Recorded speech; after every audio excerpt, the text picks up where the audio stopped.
Hello আমার প্রিয় বন্ধুরা, ঠিক আছে, তোমাদের জন্যই আমার আমার ইউটিউব ফ্যামিলির কথা মনে পড়ে। প্রতিদিনই চলে আসি মুখ দেখাতে, দু চারটা কথা বলতে, নিজের আবেগ শেয়ার করতে, এ টু জেড। আচ্ছা একটা কথা বলো, আমি কি আমার গালটা কি ফুলে গেছে? আমি সার্চ করে দেখলাম স্টেরয়েডের জন্য এখানকার পারো একটা বান্ধবী আছে যে নার্সিং করেছে। সে বলল তুই স্টেরয়েড নিচ্ছিস, এই জন্য খুলে গেছে মুখ। ঠিক আছে। আর একটা এখানকার একটা ডাক্তার আছে মাইনা হাসপাতালে, সে বলছে আগে ও টিভিতে জাগাবে।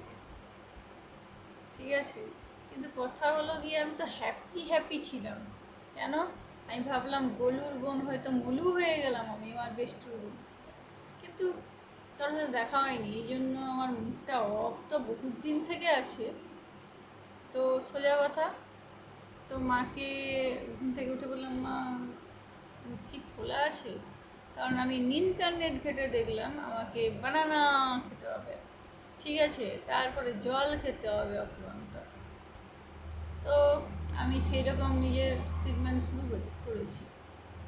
তো আর গলুর বোন আর মলুও নেই, আমি গলু মলু ঢলু আর বাকিটা বলছি না। সে খুব আদুরে ছিল বাচ্চাদের মতো, তাই তাকে এরকম বলতাম আমি।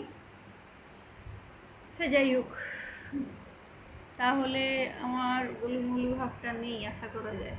আমার কাজিন, মানে দাদার বউ, সে বলেছিল সুমিত্রা তোমার গালটা ফুলু ফুলু লাগছে। মাকে এসে বললাম ফুলু ফুলু লাগছে, যদি কিডনি প্রবলেম হতো হাত পা সবই ফুলতো, তাই না? তো এই হয়েছে কথা। একটা অসুখ নিয়ে আমি পড়েছি ভালো, তারপরে তারপরে তারপরে আমি তো পাগল। সেটা নিয়ে একটু ছিল মানুষের মনে গভীর প্রশ্ন, কিন্তু হয়েছেই। পাগল কী করে ছাগল হয়ে গেল কেউ ধরতে পারল নি। ঠিক আছে, ছাগল হয়ে গেছি, ছাগল। যা মাঠে ঘাটে ঘাস খাই না, চিন্তাধারা সেরকম হয়ে গেছিলো, যেভাবে পাগল উঠিয়েছিল। ও বম বম বম।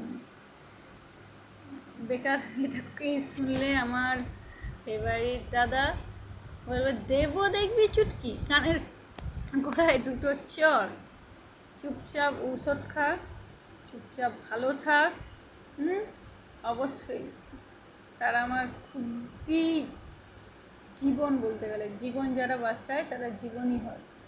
ঠিক আছে, তো ঠিক আছে, একটা লাইক, সাবস্ক্রাইব, শেয়ার, কমেন্ট, যেটা তোমাদের মনে হয় সেটা করো।